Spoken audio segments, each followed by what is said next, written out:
Right, so we're diving into Little Big Man today.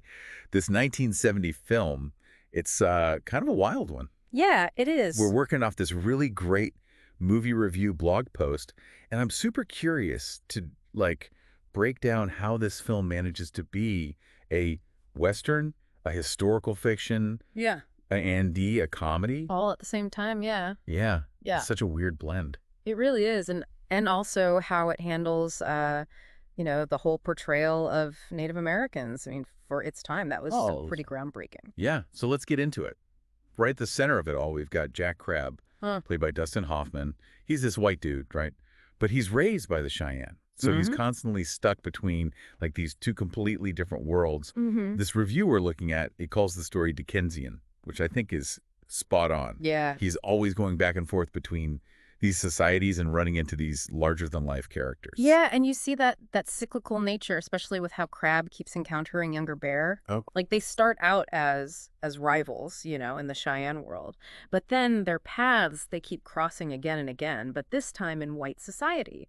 It really highlights how the past just has this way of influencing the present. yeah, and it's crazy. He meets his Cheyenne grandfather, old lodge skins. Then there's this eccentric preacher and his wife, a quack physician, a whole gang of outlaws. He even runs into Wild Bill Hickhock. I mean, come on. It's a lot. It's a lot of coincidences. It's almost like a tall tale at times.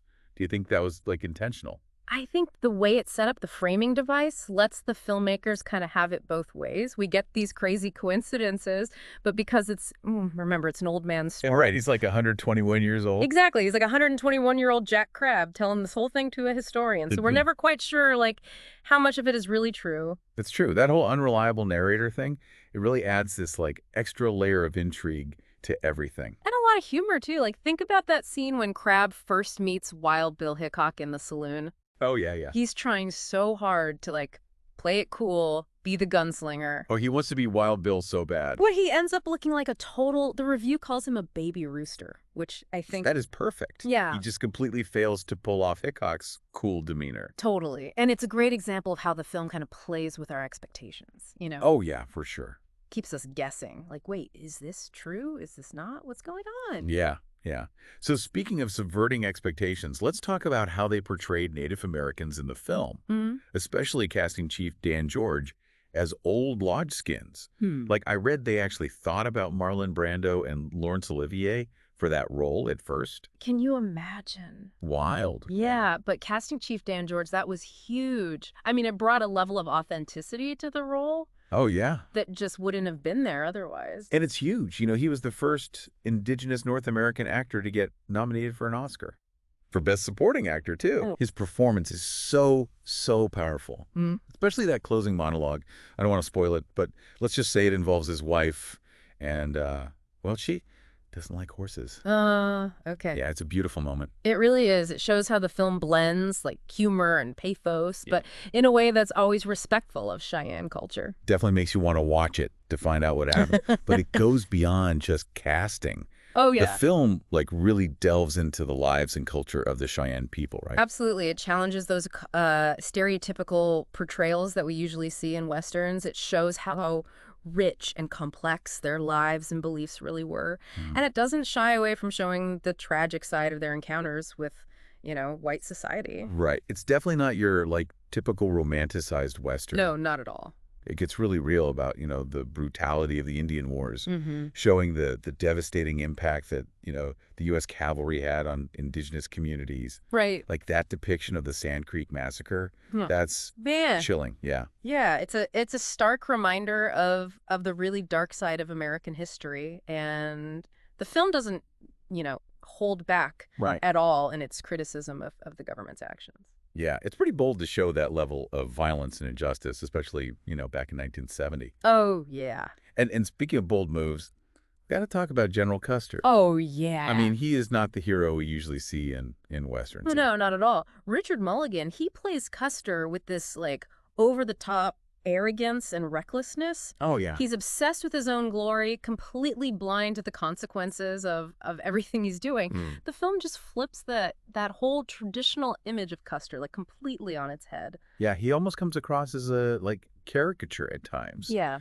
Like they're using humor to point out how absurd his whole worldview is. I think you're right. Yeah, the humor in this film, it's got this like sharp edge to it. Yeah. It's not just there for laughs, you know. It's used to expose the hypocrisy and absurdity of both, you know, white and Cheyenne culture. And that's what I find so interesting, right? Yeah. The film doesn't shy away from showing how complex both sides really are. Yeah. It condemns the actions of the Army, but it also acknowledges that violence was sometimes a part of Cheyenne culture, too. Exactly. It avoids those like easy, simplistic moral judgments. Yeah. And just presents a much more nuanced view of what was really going on back then.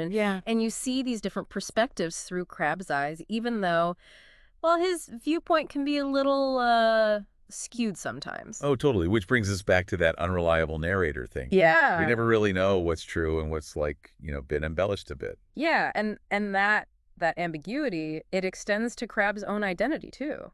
Oh, interesting. Like this constant back and forth between Cheyenne and white societies, it raises questions about, belonging. Like, is he really Cheyenne? Is he really white? Mm-hmm. Or is he like somewhere in between? He's a chameleon. He's always like adapting to survive. Yeah. But it makes you wonder, does he ever really find like a place where he truly belongs? Right. That's the big question, isn't it? Yeah. And it's what makes his character so fascinating. He's like a reflection of those struggles with assimilation, those challenges of living between two worlds that are so different. Yeah. And it's not just about like individual identity. No. The film challenges this whole idea of what it means to be civilized. Yeah. Like it's almost as if the Cheyenne, with their connection to nature and spirituality, are like more civilized in some ways than the white society. I think that's a great point. The film it subtly flips that typical civilized versus savage thing. Right. And suggests that maybe true civilization is actually about, community, respect for nature, that spiritual connection, which are values that, the Cheyenne often embody. It's a powerful message. Especially in the 1970s. Oh, absolutely. This was a time when, awareness of indigenous rights was growing. Right. People were starting to really, re-examine America's past. Right. And Little Big Man really tapped into that. Yeah. It offered this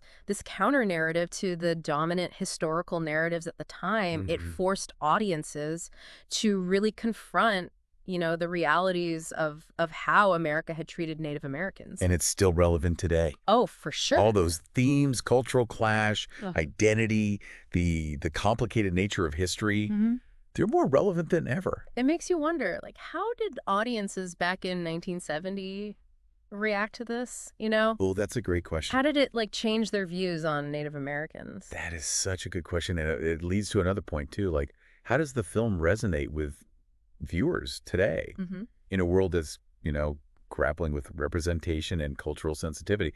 Yeah, it really makes you think. Like back in 1970, people were probably so used to seeing, one-dimensional portrayals of Native Americans in movies. Right. And then suddenly there's this film showing them as, complex human beings. It must have been eye-opening for some people. Yeah. Maybe even jarring for others. Especially during the Vietnam War, the Civil Rights Movement. Oh, yeah. America was being forced to confront some really uncomfortable truths. And then Little Big Man comes along and adds this whole other layer to that conversation. Exactly. It's shedding light on the injustices faced by Native Americans.